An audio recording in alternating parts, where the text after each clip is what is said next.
Assalamualaikum warahmatullahi wabarakatuh. Perkenalkan, nama saya Irma Yulianti. Saya calon guru penggerak angkatan 7 dari SMP Negeri 1 Gantiwarno, Kabupaten Klaten. Pada kesempatan kali ini, saya ingin memaparkan tugas modul 1.1A8 koneksi antar materi, yaitu kesimpulan dan refleksi pemikiran Ki Hajar Dewantara. Yang pertama, tujuan pendidikan yaitu menuntun segala kodrat yang ada pada anak-anak agar mereka dapat mencapai keselamatan dan kebahagiaan yang setinggi-tingginya, baik sebagai manusia maupun sebagai anggota masyarakat. Sebelum mempelajari pemikiran tentang tujuan pendidikan menurut Ki Hajar Dewantara ini, selama ini saya dalam mengajar sering melakukan pembelajaran yang berpusat pada guru. Misalnya saja dengan menggunakan metode ceramah.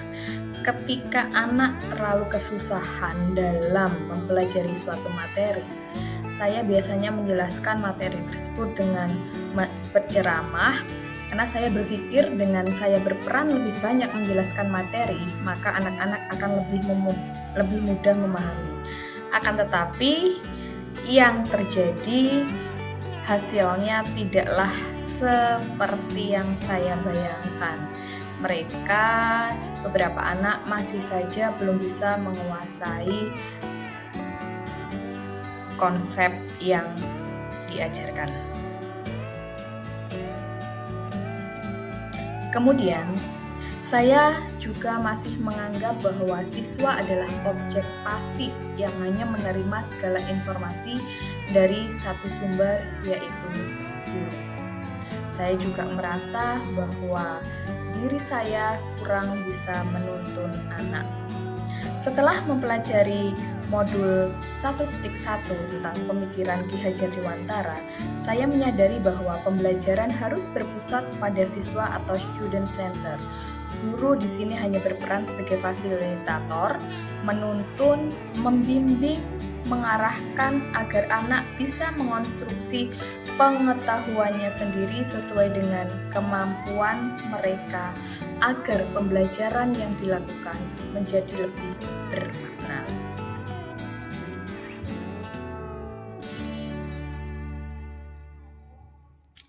Pemikiran yang kedua yaitu bahwa pendidikan memperhatikan kodrat alam dan kodrat zaman.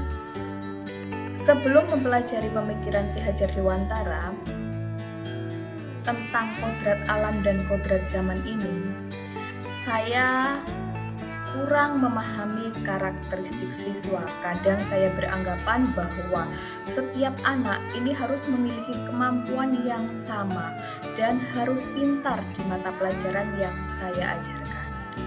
Kemudian saya juga berfokus pada aspek kognitif, yaitu tentang ketercapaian KKM, karena tuntutan nilai harus tinggi, sehingga kadang saya agak melupakan tentang aspek yang lainnya. Dan setelah mempelajari pemikiran Ki Hajar Dewantara, saya menyadari bahwa setiap anak memiliki kodratnya masing-masing. Saya menjadi lebih menghargai perbedaan karakter setiap anak. Setiap anak terlahir dengan keunikannya, tidak bisa disamaratakan. Biarkanlah mereka tumbuh dengan karakter, minat, bakat, dan kemampuan masing-masing. Pendidikan seyogyanya juga harus dilaksanakan secara menyeluruh. Pendidikan harus disesuaikan dengan perkembangan zaman. Saat ini pembelajaran menekankan anak untuk memiliki keterampilan abad 21, yaitu 4C, Critical Thinking, Collaboration, Communication, and Creativity.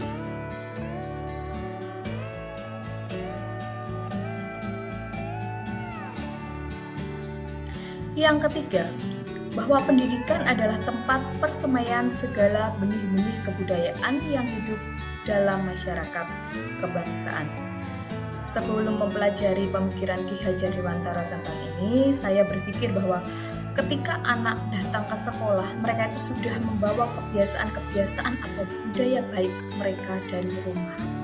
Akan tetapi kenyataannya bahwa pemikiran saya ini keliru. Masih banyak anak yang memerlukan tuntunan karakter yang lebih baik. Setelah mempelajari pemikiran KHD ini, saya berpikir bahwa praktik budaya baik itu harus dilatih, dibiasakan setiap hari dan secara berkesinambungan.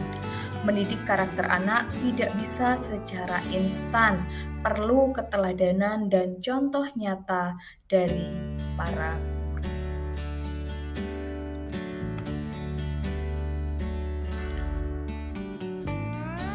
Kemudian, apa yang bisa segera saya terapkan lebih baik agar kelas mencerminkan pemikiran Ki Hajar Dewantara?